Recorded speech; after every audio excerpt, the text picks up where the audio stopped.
They thought it would be an easy victory, 3,000 elite soldiers against a primitive human colony. But instead of resistance, they were met by a forest that breathed, moved, and killed. The planet wasn't defending itself, it was learning. The humans weren't fighting, they had tuned the entire biosphere into a weapon, guided by evolution. Something ancient, intelligent, and alive had accepted humanity and rejected everyone else. Now the galaxy faces a choice: resist or evolve. Stay with us if you want to see how the story ends, and don't forget to subscribe. The drop pod carved a flaming trail through the upper atmosphere of XJ-12, streaking across a sky that shimmered between hues of deep green and ocean blue. Commander Vorskan stood on the bridge of the Indomitable, all four of his hearts beating with anticipation. His gaze locked onto the telemetry feed streaming in real time from the descending battalion. Status report. He barked into the command channel. All pods on trajectory, Commander. Lieutenant Mace's voice crackled through the comm. Ground impact in 17 clicks. Vorskan allowed himself a rare moment of satisfaction. The 7th Scythe was en route, the elite of the Concordat's military, veterans of over a dozen planetary pacifications. And now, they would crush a fledgling human colony. These upstart primates had barely scratched the surface of interstellar travel, and yet they dared to stake claim to XJ-12, a planet rich in mineral deposits that the Archon Council had already marked for extraction. The idea that they might pose a threat was laughable. Tactical Officer Pre, his normally violet skin now flushing pale, hesitated before speaking. Sir, surface scans show unusual biological readings. Define unusual, officer, Vorskan snapped. I don't have time for vague anomalies. The planet's biosignatures are dense and resistant. It's interfering with our scans. Vorskan waved a dismissive hand. Irrelevant. That's why we deploy ground forces to ensure minimal ecological disruption. The Council doesn't want another Scorched World scandal. He leaned closer to the display. 3,000 elite soldiers versus a few hundred settlers. This won't be a war. It'll be a cleansing. On the surface, the drop pod slammed into the soil of XJ-12, shuddering with impact as shock absorbers did their work.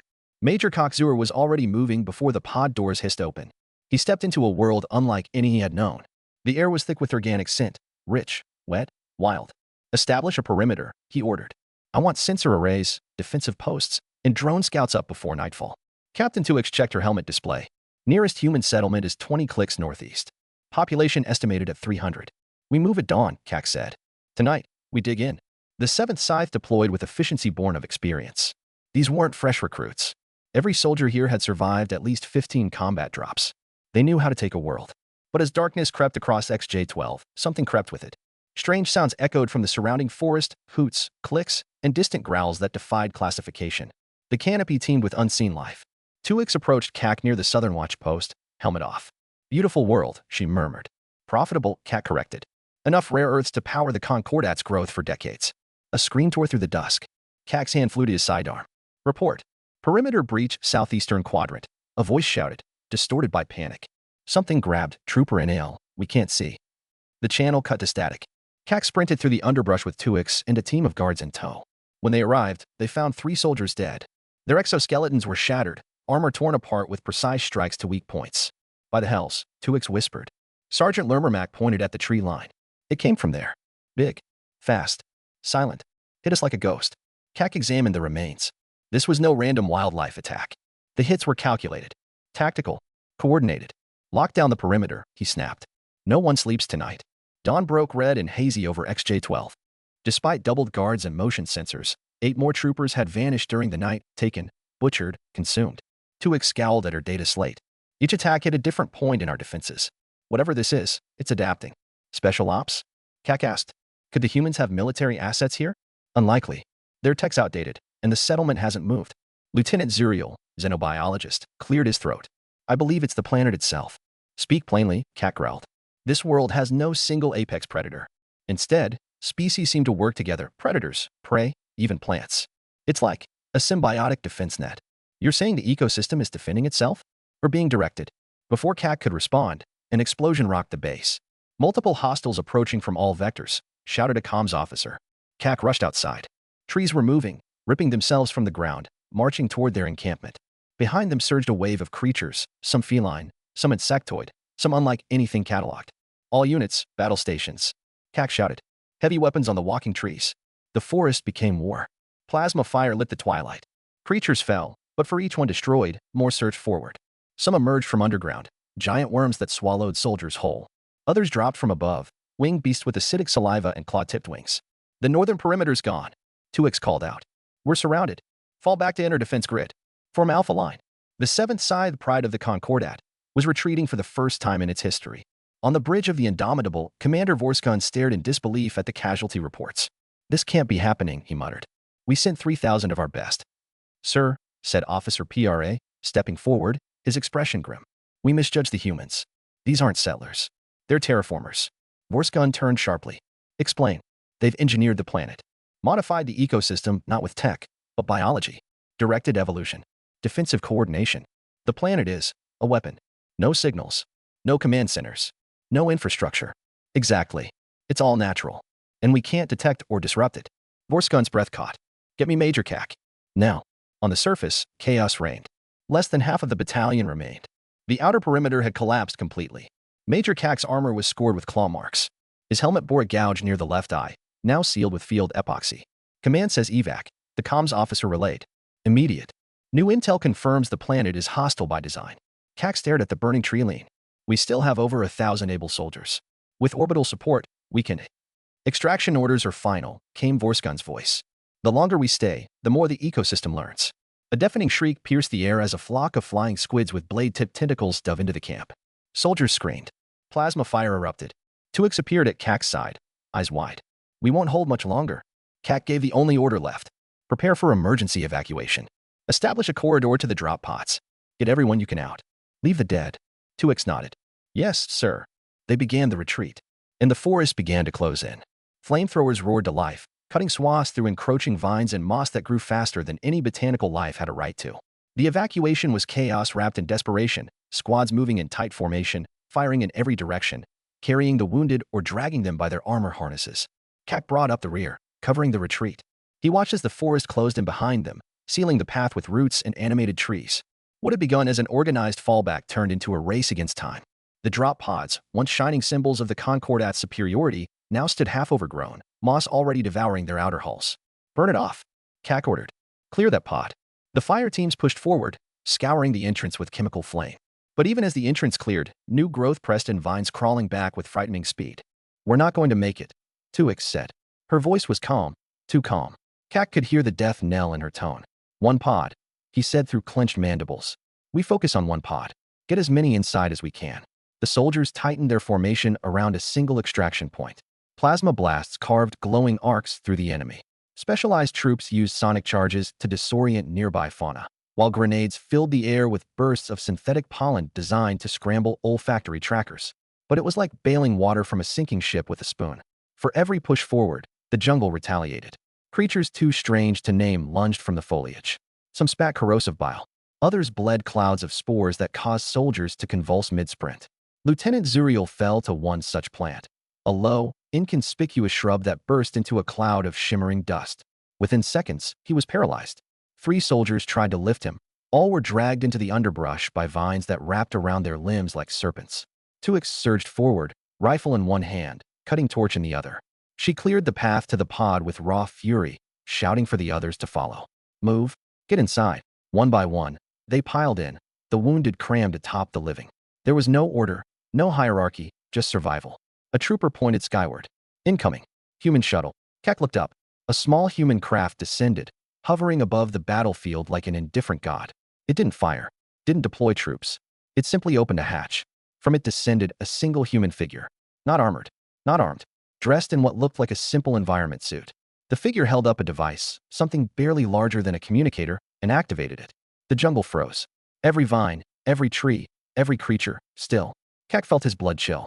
The silence was louder than the battle. The human's voice boomed across the field, projected by unseen means. "Calm, clear, unshakable. You have 1 hour to leave this planet. Take your wounded. Leave your weapons. This world is under our protection." Then the human ascended back into the shuttle, which vanished into the clouds. Silence returned. The battlefield, once a boiling pit of war, now lay quiet, as if nothing had happened. Only the bodies and the scorched ground betrayed the truth. 1 hour, Kak repeated. His soldiers stared at him in disbelief. No orders came. None were needed. The living began moving. "Evacuate the wounded first," Kak instructed. "Drop all unnecessary gear. We're leaving." The dead were left behind. No time, no means. As they reached the pod, a voice from the command ship crackled to life. "Major Kak, report." Kak keyed in the response. "Commander Vorskan, the humans offered a ceasefire. 1 hour to evacuate." A ceasefire? Vorskun's tone was incredulous. It's not mercy, Kak said. It's efficiency. They've proven their point. They want us gone, not dead. Not yet. Survivors? 812 combat effective. Another 350 wounded. The rest are staying here forever. Understood, Vorskun said. Get to orbit. We'll debrief aboard. As Kak ended the call, Lieutenant Zuriel limped to him, his arm in a sling, blood seeping from his leg. Sir, request to collect biological samples before departure. The opportunity. Request denied, Kak growled. We're not jeopardizing the ceasefire. That includes research gear. Get aboard, Lieutenant. Now. Zuriel hesitated but obeyed. Tuix approached quietly. The council won't like this. Kak's mandibles twitched. Then they should have sent scientists, not soldiers. The pods lifted off, straining under the weight of those who escaped. Through viewports, Kak saw the forest already reclaiming their landing zone. Trees knitting together over charred ground, vines wrapping fallen bodies. Nothing would be left of them. Final pod ready, sir, Tuix called. Go, Kak said. She hesitated. And you? Last one off. He waited until everyone was aboard, then turned for one last look. Something moved. A human, not in a shuttle this time, stood at the forest's edge. Alone. Watching. Kak stepped toward them cautiously. No weapon in sight. No threat. Civilian garb. A woman, he thought, though his translator struggled with human secondary sex traits. You could have wiped us out, he said. She smiled. That wasn't the objective. Then what was? Education, she replied. Your kind doesn't understand boundaries. The Concordat spans 300 systems, Kak growled. We don't have boundaries. That's exactly the problem, she said. Her voice was steel. You engineered the whole planet. Not a weapon. A shield, she corrected. We didn't create killers. We enhanced symbiosis. Every life form works together, not to kill, but to protect. To protect what? Balance. Life. The kind your people harvest without thought. She turned away toward the forest.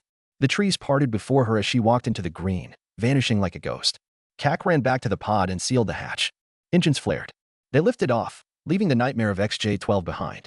Aboard the Indomitable, silence reigned. The medical bays were overrun. Soldiers wandered the halls like ghosts. Half a battalion had died in less than a day. Kak stood before the council debrief, armor still scorched, eyes hollow. We sent 3,000 elite troops, Vorskun said. And we're routed by, what? Animals. Biotech, Kak replied. But not like we know. No signals. No machines. They talk to the planet. It responds. Tactical Officer PRA stepped in. They've mastered ecological communication. We found no command centers, yet creatures moved like coordinated battalions. It's not artificial. It's biological. The implications were staggering. If humans could weaponize ecosystems, how many more worlds had they seeded? Vorskun slammed a fist on the table. The council will want answers. Before he could say more, the alarms blared. Biohazard detected. Medical Bay 3. Emergency protocol engaged. Bridge. Report. We have an outbreak. Fungal contamination. Medical staff are collapsing. The signal cut into coughing. Seal the deck. Vorskun roared. Full quarantine. But it was too late. Spores spread through ventilation shafts. Moss bloomed on walls. Equipment sprouted vines. Roots pierced the power grid. Kak stood frozen. They sent something back with us, he whispered. The planet wasn't done. Within 48 hours, the Indomitable, the pride of the Concordat fleet, was dying. Not from enemy weapons. Not from sabotage. From the inside out. The same creeping, grasping, evolving life that had consumed XJ-12 now bloomed aboard the command ship. Green tendrils slithered through the circuitry, shorting out systems. Spores festered in the medical bays, turning wounded soldiers into hosts. Fungal mats pulsed with alien life across walls once spotless and pristine. Infected crew members grew silent, then still, and then things began to grow from them. The remaining survivors had gathered in the central command hub, a fortress of plasma-torched steel kept clear by desperation and fire. Tactical Officer PRA had sealed every access port, every vent, every conduit, but it was a temporary reprieve. The engines are gone, reported Engineer Salrek.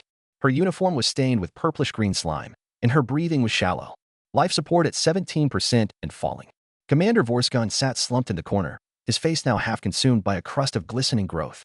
No treatment worked. Not heat. Not radiation. Not even direct dismemberment of infected tissue. The biomass always came back. We need to send a warning, Vorskun rasped. The Concordat must know what happened. Must know what the humans did. Kak stood beside him, gaunt and silent. He no longer wore his helmet. A fungal growth had burst through its seals. A mottled green blot now spread down his wrist, the same wrist he'd used to touch the pod doors.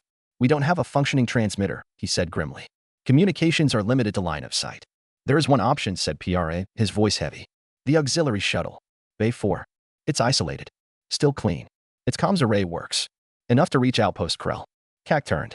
What's the range? 3 weeks. At maximum burn. Life support would barely last. One person. In stasis. One person. Vorsgun echoed, his voice ragged. One to bear the message. The rest of us stay. We. Make sure the spread ends here. Silence. Every survivor present checked themselves. Wrists, forearms, underarmor joints. All infected. Except PRA. He had remained on the bridge during the assault. Had never set foot on the surface. Hadn't touched gear retrieved from the ground. It seems the choice is made, said Vorsgun, rising to his feet with effort. Tactical Officer PRA, you're our final hope. PRA's skin paled almost to bone white, but he nodded. I understand. I won't fail you. Preparations were brief. The shuttle had limited capacity, but enough fuel, oxygen, and coolant to last the trip. The others worked in silence, welding a seal across the hangar entrance once the craft was ready. When the inner doors opened, PRA was already inside, pre-flight complete. He activated the launch sequence. The survivors watched through observation glass as the shuttle detached and drifted clear of the Indomitable. No one spoke. No one cried. The silence was too thick for grief. In the pilot chamber, PRA stared back at the ship that had been his home for 7 years. Now a floating tomb choked with alien flora. Vines sprouted from the hull. Bioluminescent moss glowed faintly through the viewports. And the spores, somehow, still drifted outward into space. He entered the stasis pod. Before the chamber sealed, he began to speak. This is Tactical Officer Jorix PRA of the Concorde Command Vessel Indomitable. I am the sole survivor of Operation Dawnstrike on XJ-12. We deployed 3,000 of the 7th Scythe Battalion. We expected a simple resource claim. He paused, his voice hardening. What we found was not resistance. It was demonstration. PRA stared into the camera. The humans did not meet us with weapons. They met us with evolution. They did not fight us with ships. They unleashed the planet. A living defense network of creatures, plants, and microbial agents. Not wild, coordinated. Not random, directed. No command center. No signals. Just life. Obeying them. The console displayed a soft countdown as the stasis chamber cycled. I've attached all sensor logs, tactical data, and debriefs. My recommendation to the Archon Council is simple. Quarantine all human space. Avoid contact. Avoid conflict. They are not just another species. They are not to be conquered. A long silence. They've become something else. His final words were barely a whisper, lost beneath the hiss of the cryogenic seal. Consider today the abbreviated curriculum. The shuttle slipped into the void, alone, quiet, bearing with it the seed of revelation and the spores of doom. 3 weeks later, it drifted into the outer perimeter of Outpost Krell, a minor Concordat listening station on the edge of known space. The alert klaxons triggered automatically. Unauthorized vessel, compromised signal, but the passive scan showed no weapons, no anomalies. Just one life form, barely alive. A recovery team boarded and found the tactical officer still in stasis. Malnourished, dehydrated, heart rate near flatline. They rushed him to medbay. He survived, barely. As soon as he could speak, he demanded to see the outpost commander. From a medical bed, still hooked to tubes and drips, PRA transferred his report. The commander read it twice. You're certain of this? No exaggeration? No hallucination from stasis sickness? I wish it were, PRA rasped. But it's all true. The commander's face darkened. This changes everything. If even half of this is accurate. There's more, PRA said quietly. Something I didn't include in the report. The commander leaned in. When we landed, we thought we were the invaders. That they were the defenders. But what if? What if they let us land? What if the entire thing was staged? A lesson. A warning. The commander stared at him. A demonstration? He asked.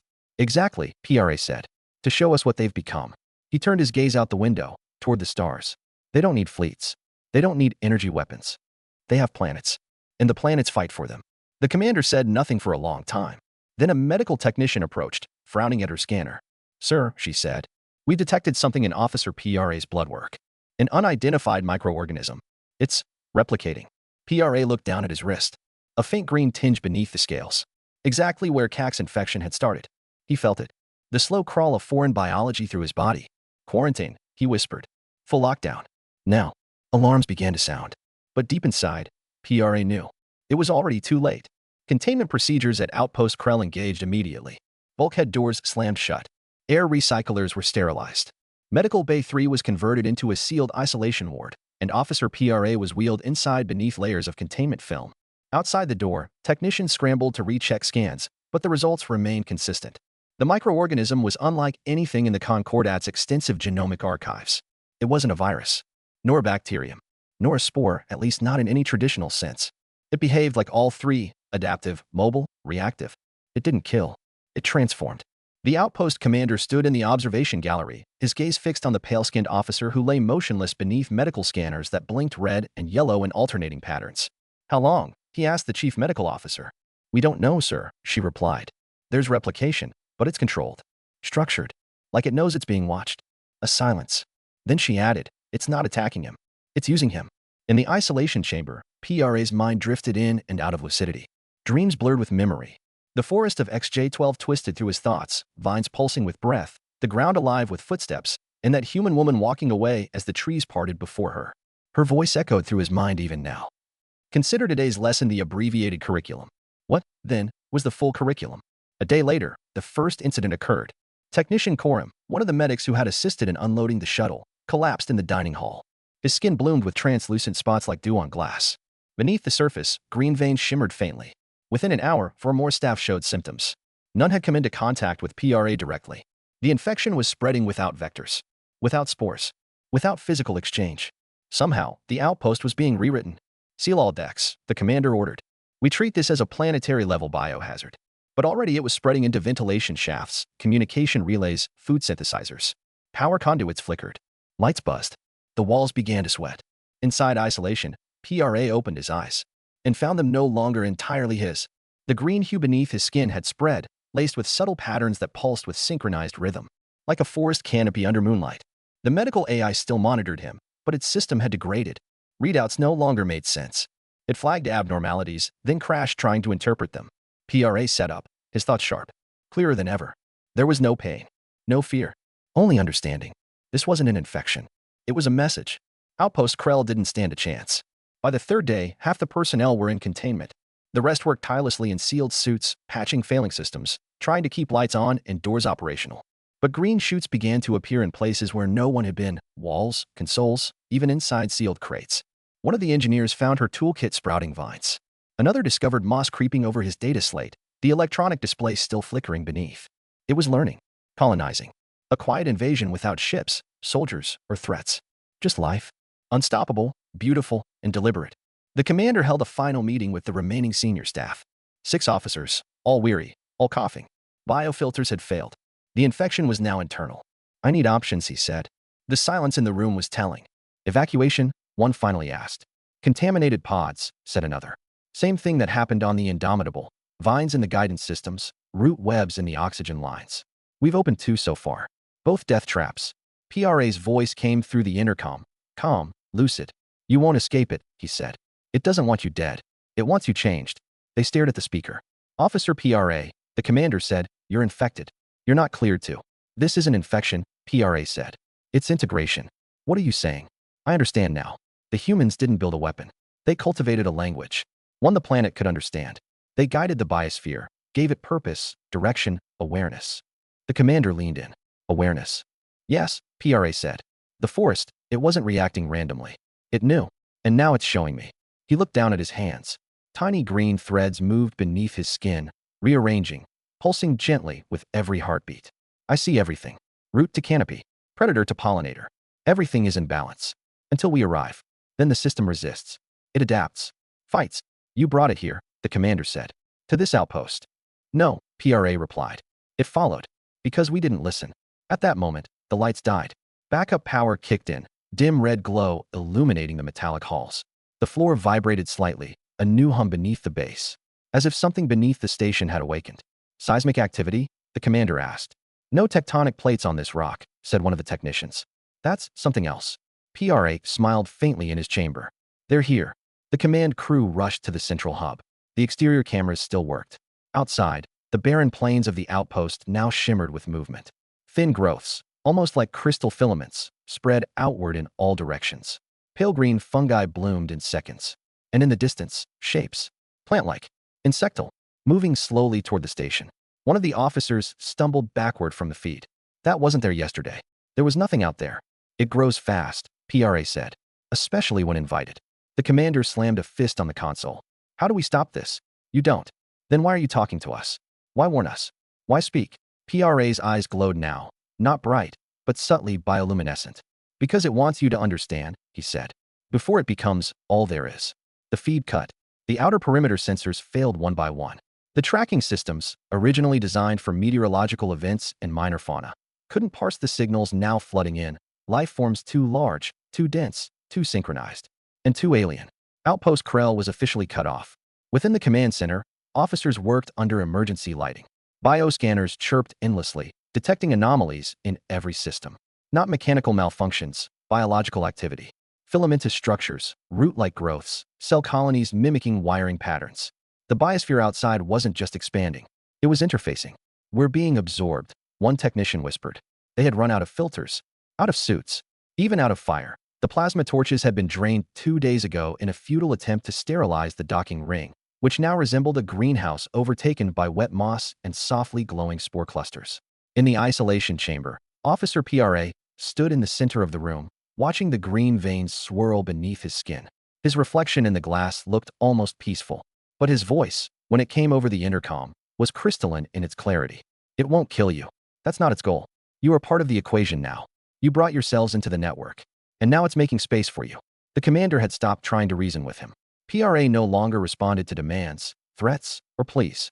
It was like talking to the voice of the forest itself. On the 4th day, the outer doors of the outpost opened. No one had touched the controls. No signal had been sent. The security protocols had simply stopped working. A gentle breeze wafted in from the lifeless plain, or what had once been lifeless. Now it was carpeted in swaying mosses, spongy root webs, and strange flora that shimmered with ambient energy. The walls of the outpost began to sweat again, but this time the residue glowed faintly, as if bioluminescence had taken root in the very structure.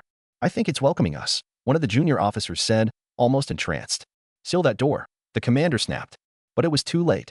The breeze carried more than air. It carried intent and spores. Within hours, several more officers began to show signs: coughing, hallucinations, tactile sensitivity. One of them, Lieutenant Vresh, began to speak in a soft, rhythmic tone. Not a language anyone recognized, but the sounds were familiar. PRA, hearing the broadcast from within his chamber, nodded approvingly. "She's learning the root song," he murmured. By the 5th day, the medbay had been abandoned. No one was well enough to operate it, and those who remained had other priorities, fortifying the last sealed chamber of the outpost, the relay control core. The commander stood at the helm of the flickering comms console, voice raw from overuse. "To any Concordat vessel receiving this message, this is Commander Arash Dovak of Outpost Krell. We are experiencing a containment failure of unknown biological origin. Quarantine protocols have failed. Repeat, quarantine has failed. This is not a standard infection. It's adaptive, intelligent, and it communicates. Avoid all contact with worlds flagged under human colonization. I repeat." The feed cut. A vine had sprouted directly into the audio output jack. The commander turned slowly. PRA stood behind him. He should not have been able to exit the isolation chamber. And yet here he was. No one had seen him move. No one knew how the doors had opened. His eyes no longer glowed, but the air around him shimmered subtly, as though some unseen field pulsed in time with his breathing. "You shouldn't be here," the commander said. PRA tilted his head. "I am here. Because I'm meant to be. Because you need to see." "See what?" "That there's no war to win. No enemy to fight. Only understanding. And transformation." The commander raised his sidearm, hand trembling. "Back. Now." PRA smiled sadly. "It won't matter." A tremor rocked the base. Not a violent one. More like a deep exhalation from beneath the surface. From every vent, plant life began to bloom. Leaves unfolded in real time. Petals opened. The walls shifted color. And then the sounds began. Not voices. Not screams. But a kind of harmony.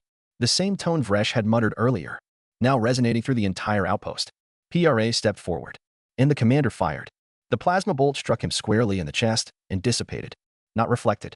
Not absorbed. It simply had no effect. PRA kept walking. The commander backed away until he reached the wall. "Why are you doing this?" he asked, voice barely a whisper. PRA placed a hand on his shoulder. "I'm not doing anything," he said. "The planet is. I'm just the bridge." The commander fell silent, as green tendrils crept up his boots and coiled around his legs like roots finding their way home. Outside, what had once been Outpost Krell bloomed into full alien splendor. The central antenna, once the crown of the station, now resembled a colossal spire of living crystal pulsating with soft light and sending unknown signals into space, unreadable by Concordat frequencies. But not random. They were structured, consistent, repeating. An invitation, perhaps, or a warning. The message from XJ-12 had not only survived, it had arrived, and it was spreading. 3 months later, the Concordat received a faint, fragmented signal from the edge of known space. An automated relay, embedded in one of the older long-range monitoring buoys, captured the transmission and forwarded it up the chain. No metadata, no origin coordinates, just a single encoded burst, a pattern of pulses, repeating, intelligent, but indecipherable. Until someone noticed it wasn't meant to be decoded by software, it was meant to be grown. Biologists were brought in, linguists, cryptographers. No progress was made until a xenobotanist from the Yilther Institute tried the unthinkable, translating the signal into cellular instruction sets and embedding them in nutrient agar. The result? Life. The dish bloomed with verdant growth in under an hour. Veins formed, capillaries of green laced through glass. Under magnification, the cells vibrated in rhythmic pulses, not unlike a heartbeat. The organism stabilized, then released a puff of spores shaped like a symbol, the insignia of the Concordat 7th Scythe Battalion. Panic swept through Concordat High Command. The XJ-12 operation had been classified and suppressed. The disappearance of the Indomitable was attributed to deep space navigation failure. The sudden silence from Outpost Krell was explained away as a micrometeorite impact. No one had questioned it. No one wanted to. But now, with living evidence blooming in a secure lab, the truth could no longer be ignored. An emergency council was convened. Representatives from 300 star systems gathered on Veltraxis Prime. A dozen Admiralty figures, war strategists, and planetary governors stood in a great hall of blue crystal, surrounded by the crackling hum of privacy fields. Commander Vorskan, or what remained of him, was brought in on a support frame. Fungal threads laced across his exoskeleton, held at bay only by continuous radiation. His eyes, once sharp, were clouded but lucid. "I gave the order," he said to the silent assembly. "I sent them to XJ-12. I watched them fall. Not to weapons, but to life. The humans have found something else." "Have they weaponized evolution?" one counselor asked. "No," Vorskan rasped. "They surrendered to it." A murmur spread through the hall. What we assumed was regression, their rejection of standard combat doctrine, their lack of orbital supremacy, their absence of traditional force, was not weakness. It was strategy. He paused, coughing violently. A small spore cloud escaped, instantly filtered by containment drones. "They don't conquer planets," he said. "They become them." The council fell silent. "Then what do we do?" asked Admiral Karat. "They've spread beyond our reach. We don't even know which worlds are compromised." "They won't stop," Vorskan said. "Because they're not trying to dominate. They're trying to coexist, on their terms. With worlds that listen." "What if we launch a cleansing fleet?" asked another. "Glass any suspected biosphere. Burn the forests." Vorskan shook his head. "You'll only make it worse. You attack one cell in a body, and the immune system responds. And if we refuse to respond?" He looked up. "Then the curriculum continues." A wave of unease settled over the chamber. A silence filled with too many questions and too few answers. Meanwhile, in the outer systems, rumors had begun to spread. Of colonies going silent. Of ships landing on uncharted green worlds and never returning. Of explorers reporting jungles that whispered in voices they almost understood. Of machines rusting overnight. Of weapons jamming in unison. Of soldiers laying down arms and walking into the trees without a word. And of humans, always calm, watching from the tree-line. One such report came from a mining expedition on planet Hestral 9. A small Concordat dig team landed on a moon listed as barren and mineral-rich. Within days, the miners began complaining of vivid dreams, forests growing behind their eyes, roots wrapping around their memories. Then the walls began to breathe. The team called for extraction. But when a rescue vessel arrived 2 weeks later, the site was empty. No signs of violence. No damage. Just moss-covered equipment, deactivated drills, and flowers growing in neat spirals around abandoned boots. The only message left behind was etched into a plate of mining alloy, clearly by laser etching tools. The lesson continues. In a hidden chamber deep within the Concordat's core research facility, the sample taken from the original encoded agar continued to evolve. Even in vacuum-sealed isolation, it adapted. It split into fractals. It rearranged into spires. And then, one morning, it formed a perfect spiral, a helix, a symbol known to many species. The code for life. And beneath it, in plant-based pigmentation, bloomed a single word in human script. Listen. At that moment, dozens of systems reported simultaneous anomalies. Jungle growth in sealed domes. Invasive root patterns matching no-known flora. And voices, faint, on subspace relays. Speaking in tones that sounded disturbingly familiar. Like a friend trying to remind you of something long forgotten. The Concordat realized, too late, that it was no longer at war. It was in dialogue. And the other side had already taught itself their entire language. The shift in strategy came not from the military, but from the scientists. As system after system filed reports of unexplained biological events, entire ecosystems turning hostile, ship hulls corroded by blooming lichens, and artificial intelligences unable to process environmental input, it became clear that humanity's new approach to colonization was not a one-off experiment. It was a doctrine, A slow, deliberate conversion of planets not just into habitable zones, but into extensions of themselves. The Concordat's most powerful minds gathered to interpret this new threat or opportunity. Biologicians, ethnoecologists, even sociophilosophers debated endlessly. The questions grew more troubling with each answer. Was this still war, or had it become evolution by force? Was resistance noble, or futile? In the center of it all stood the mystery of the root language, the elusive semi-organic pattern that Officer PRA had described before Outpost Krell fell silent. Attempts to reconstruct it from recovered samples had failed. The organism resisted any attempt at decoding, self-destructing, or transforming into entirely different forms when probed. The biologists assigned it a name, Symbiocode. And then, in a sealed lab on Graxos 7, the code responded. Without provocation, without input, it shifted shape within its containment field. The new structure wasn't defensive. It was communicative. It formed letters, not in Concordat script, but in human language. Across the transparent tank wall, in writhing green and gold tendrils, a single phrase emerged. Your turn. Panic erupted. That same day, the senior research facility on Graxos 7 went dark. No explosions. No energy surges. Just silence. Surveillance drones sent inside showed no signs of bodies. Only strange growths arranged in recursive geometries, almost sacred in their symmetry. The team was gone. Assimilated? Converted? No one could answer. And then came the second signal. Not from a planet. From space. A Concordat freighter, the Dreschel line, drifted into a dense asteroid belt in a previously empty system. The ship stopped responding to calls. When recon vessels arrived, they found it entirely overtaken by life. Fungal structures had grown over its hull like armor. Inside, the ship's internal walls pulsed with moss and blooming vines, glowing in pulses. The entire vessel had become alive.